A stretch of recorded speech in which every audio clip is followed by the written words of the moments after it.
Assalamualaikum warahmatullahi wabarakatuh. Di sini kami dari Grup H akan mempresentasikan materi tentang FIFO, LIFO, dan average. Sebelum memasuki materinya, izinkan saya memperkenalkan diri terlebih dahulu. Perkenalkan, nama saya Sabila Oktaviana dengan NPM akhir 074. Perkenalkan nama saya Rizka Maria dengan NPM akhir 054. Perkenalkan, nama saya Aisyah Khalifatur Rasyida dengan NPM akhir 150. Perkenalkan, saya Imaniar Safitri dengan NPM akhir 175. Baik, untuk materi yang pertama yaitu FIFO. FIFO atau yang dikenal juga sebagai first in first out adalah cara pengelolaan persediaan di mana barang yang pertama masuk ke stok akan menjadi yang pertama dijual atau dikeluarkan. Metode ini umumnya digunakan dalam akuntansi dan manajemen rantai pasokan untuk melacak alur biaya dan penjualan persediaan barang. Berikut ini adalah contoh soal dari Vivo. Berikut adalah data penjualan dan pembelian persediaan selama tahun 2017 di PT XY. Pada tanggal 1 Januari terjadi transaksi persediaan awal dengan jumlah unitnya 100, harganya 100.000. Pada tanggal 5 Februari terjadi pembelian dengan unitnya 300, harganya 120.000. Pada tanggal 7 Maret terjadi transaksi penjualan dengan jumlah unitnya 100, harganya 150.000. Pada tanggal 10 Maret terjadi transaksi penjualan dengan unitnya 100, harganya 150.000. Pada tanggal 2 Mei terjadi transaksi pembelian dengan jumlah unitnya 100 dengan harga 130.000. Pada tanggal 5 Juni terjadi transaksi penjualan dengan jumlah unitnya 200 dengan harga 160.000. Pada tanggal 6 Juli terjadi transaksi pembelian dengan jumlah unit 300, harganya 125.000. Pada tanggal 7 Oktober terjadi transaksi penjualan dengan jumlah unitnya 100, harganya 160.000. Pada tanggal 10 November terjadi transaksi penjualan dengan unitnya 200, harganya 170.000. Dan yang terakhir pada tanggal 3 Desember terjadi transaksi pembelian dengan jumlah unitnya 100 dan harganya 130.000. Hitunglah persediaan perusahaan tersebut dengan menggunakan metode FIFO. Pada tanggal 1 Januari terjadi transaksi persediaan awal barang dimasukkan pada kolom persediaan dengan jumlah unitnya 100, harganya 100, totalnya 10.000, hasil kali dari 100 dikali 100. Pada tanggal 5 Februari terjadi transaksi pembelian dengan jumlah unitnya 300, harganya 120, totalnya 36.000. Persediaannya ditulis 100 dikali 100 sama dengan 10.000, kemudian transaksi pada pembelian unit dan harganya dimasukkan pada persediaan yaitu 300 dikali 120, totalnya 36.000. Pada tanggal 7 Maret terjadi transaksi penjualan dengan jumlah unitnya 100, harganya 100.000, totalnya 10 juta. Persediaannya ditulis 300 dikali 120 dengan total 36.000. Pada tanggal 10 April terjadi transaksi penjualan lagi, yaitu mengeluarkan dari persediaan sebanyak 100 unit dengan harga 120, totalnya 12 juta. Unitnya berkurang menjadi 200 karena sebelumnya persediaannya ada 300 dikeluarkan untuk penjualan sebanyak 100, jadi totalnya 200 persediaannya dikali dengan harga 120, totalnya 24.000. Kemudian pada tanggal 2 Mei terjadi transaksi pembelian. Jumlah unitnya 100, harganya 130, totalnya 13.000. Pada kolom persediaan ditulis 200 dikali 120, totalnya 24.000. Kemudian transaksi pembelian untuk unit dan harganya dimasukkan pada kolom persediaan yaitu 100 dikali 130 sama dengan 13.000. Pada tanggal 5 Juni terjadi transaksi penjualan dengan unit sebanyak 200, yaitu dikeluarkan dari persediaan sebanyak 200 dengan harga 120, totalnya 24 juta. persediaannya 100 dikali 130 sama dengan 13.000. Pada tanggal 6 Juli terjadi transaksi pembelian dengan jumlah unit sebanyak 300, harganya 125, totalnya 37.500. Persediaannya ditulis 100 dikali 130 sama dengan 13.000, kemudian transaksi pada pembelian unit dan harganya dimasukkan pada kolom persediaan, yaitu 300 kali 125, totalnya 37.500. Pada tanggal 7 Oktober terjadi transaksi penjualan dengan mengeluarkan unit persediaan sebanyak 100 unit dengan harga 130, totalnya 13 juta, persediaannya 300 dikali 125, totalnya 37.500. Pada tanggal 10 November terjadi transaksi penjualan lagi, mengeluarkan jumlah persediaan sebanyak 200 dikali 125, totalnya 25 juta, persediaannya jadi 100 karena sebelumnya persediaannya berjumlah 300 dikurangi oleh penjualannya sebanyak 200. Jadi 100 kali 125 totalnya 12.500. Kemudian pada tanggal 3 Desember terjadi transaksi pembelian sebanyak 100 unit dengan harga 130, totalnya 13.000. Persediaannya 100 dikali 125 sama dengan 12.500. Kemudian transaksi yang ada di pembelian 3 Desember, unit dan harganya dimasukkan pada kolom persediaan, yaitu 100, harganya 130, totalnya 13.000. Total pembelian unit 800, total harga pembelian yaitu 98.500.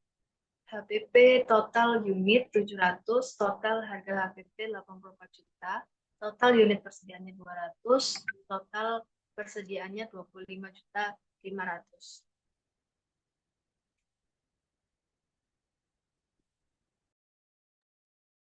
Untuk materi selanjutnya yaitu LIFO sendiri kepanjangan dari last in first out.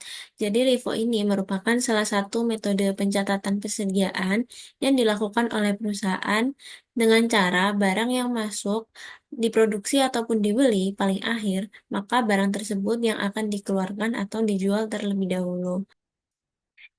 Jadi persediaan akhir di perusahaan tersebut nantinya itu berasal dari barang yang dibeli terlebih dahulu. Nah, kemudian di sini ada contoh soal dari metode LIFO, yaitu PT Harum Mekar merupakan distributor monitor komputer yang berlokasi di Jakarta. Pada akhir bulan Maret 2023, perusahaan tersebut memiliki jumlah persediaan monitor sebanyak 40 unit dengan harga per unit 800.000. Transaksi pembelian dan penjualan yang dilakukan perusahaan selama bulan April 2023 adalah sebagai berikut. Yang pertama, pada tanggal 5 April, perusahaan membeli tunai 50 unit monitor dengan harga 900.000 per unit. Pada tanggal 5 April, membeli secara kredit 40 unit monitor dengan harga per unit 1 juta. Pada tanggal 10 April, menjual tunai sebanyak 70 unit monitor dengan harga per unit 1,2 juta. Pada tanggal 14 April, membeli secara kredit 30 unit monitor sebesar 1,2 juta per unit. Dan yang terakhir pada tanggal 22 April, menjual secara kredit 65 unit monitor dengan harga per unit 1,4 juta. Buatlah kartu persediaan PT Harum Mekar untuk bulan April 2023 dengan menggunakan metode LIFO. Jadi di sini ada kartu stok dari metode LIFO. Yang pertama, kita harus memasukkan persediaan awal dari persediaan bulan Maret 2023 yang dicatat pada tanggal 1 April dengan yang dimasukkan juga pada kolom saldo. Dengan sebanyak unitnya itu ada 40 dengan harga per unit 80.000 sehingga nilai persediaan pada tanggal 1 April itu sebanyak 32 juta. Nah, Transaksi yang pertama yaitu pada tanggal 5, perusahaan membeli 50 unit dengan harga per unit monitornya seharga 900.000, sehingga nilai persediaannya itu 45 juta. Nah, nilai ini itu juga dipindahkan ke kolom saldo sebanyak 50 unit dengan harga per unitnya 900.000 dan nilai total persediaannya sebesar 45 juta.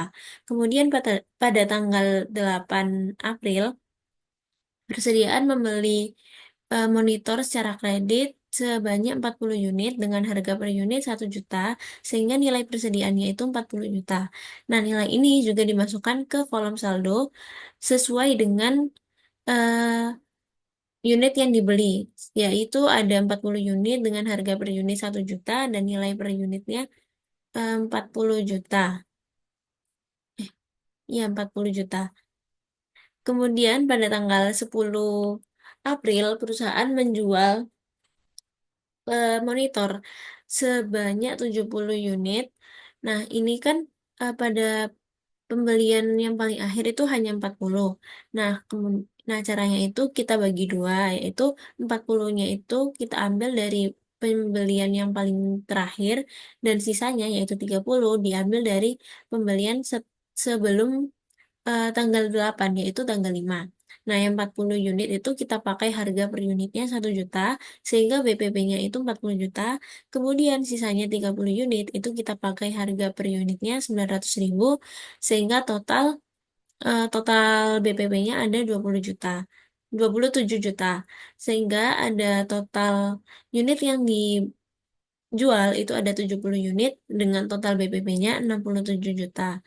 Nah, kemudian di kolom saldo kita harus mencatat unit-unit yang sisa atau persediaan sisa setelah dikeluarkan.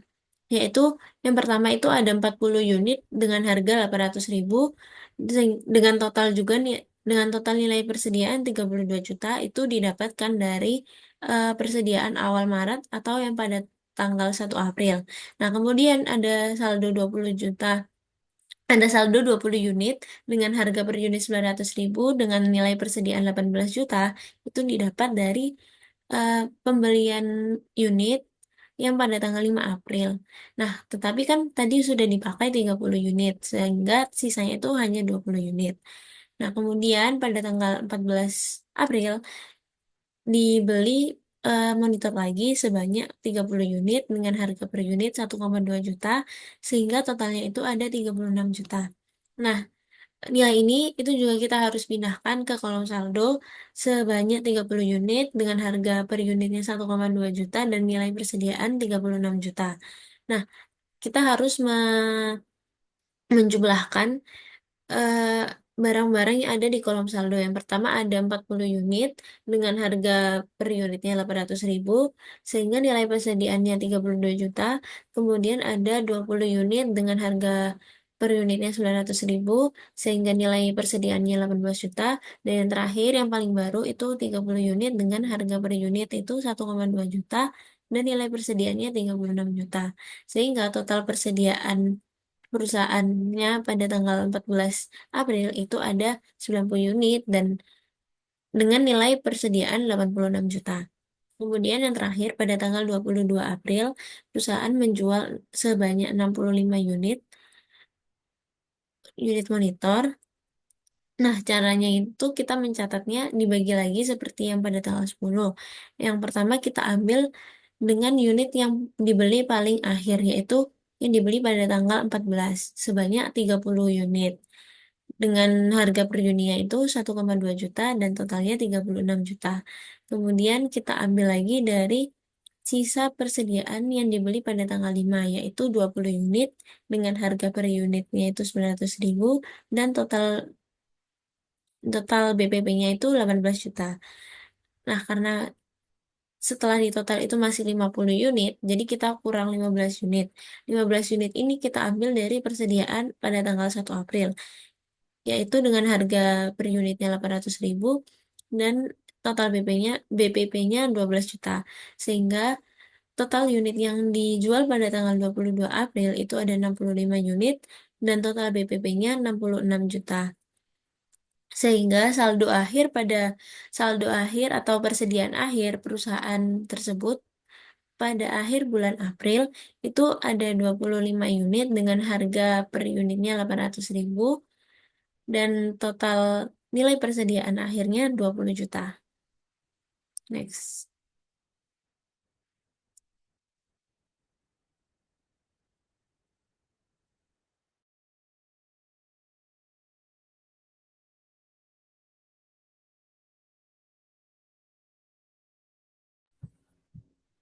Lalu selanjutnya adalah metode average. Metode average merupakan penentuan persediaan berdasarkan ketentuan dari perhitungan asal pokok rata-rata per unit dikalikan dengan jumlah unit persediaan. Nilai persediaannya itu dihitung berdasarkan harga rata-rata selama periode tertentu. Nah, metode average ini adalah gabungan dari metode FIFO dan metode LIFO. Adapun contoh soalnya. Udah sejahtera yang bergerak dalam perdagangan eceran mempunyai data persediaan untuk barang berlaku 1 kg selama bulan Maret tahun 2010 sebagai berikut. Persediaan tanggal 1 itu sebanyak 1.500 unit dengan harga 1.500. Lalu ada pembelian pada tanggal 15 sebanyak 750 unit dengan harga 1.750 per unit. Lalu pada tanggal 20 Maret ada pembelian sebanyak 500 unit dengan harga 1.000 per unitnya. Lalu ada penjualan pada tanggal 30 Maret sebesar 1.850 unit. Dari data di atas, hitunglah jumlah persediaan dan nilai persediaan pada tanggal 30 Maret 2010 dengan menggunakan metode average. Nah, di sini kita mencari atau menghitung nilai total dari per unit dengan harga per unitnya, yang dimana pada yang pertama itu 1.500 unit dikali harga per unitnya yaitu 1.500 diperoleh hasilnya yaitu 2.250. Lalu yang kedua 750 unit dikali 1.750 diperoleh 1.312.500. Lalu yang ketiga 500 unit dikalikan dengan harga per unitnya yaitu 1.000 diperoleh 500.000. Nah, untuk total unit semuanya yaitu 2.750 dan untuk total harganya yaitu 4.062.500. Lalu mencari harga atau unitnya yaitu dengan memasukkan total hasil dari perkalian tadi yaitu sebesar 4.062.500 dibagi 2.750 diperoleh harga per unitnya yaitu 1.477,27. Nah, untuk mencari nilai persediaan yang terjual yaitu sebesar 1.850 ini adalah total penjualan, lalu dikalikan dengan harga per unitnya yang sudah dihitung tadi yaitu sebesar 1.477 diperoleh sebesar 2.732.450.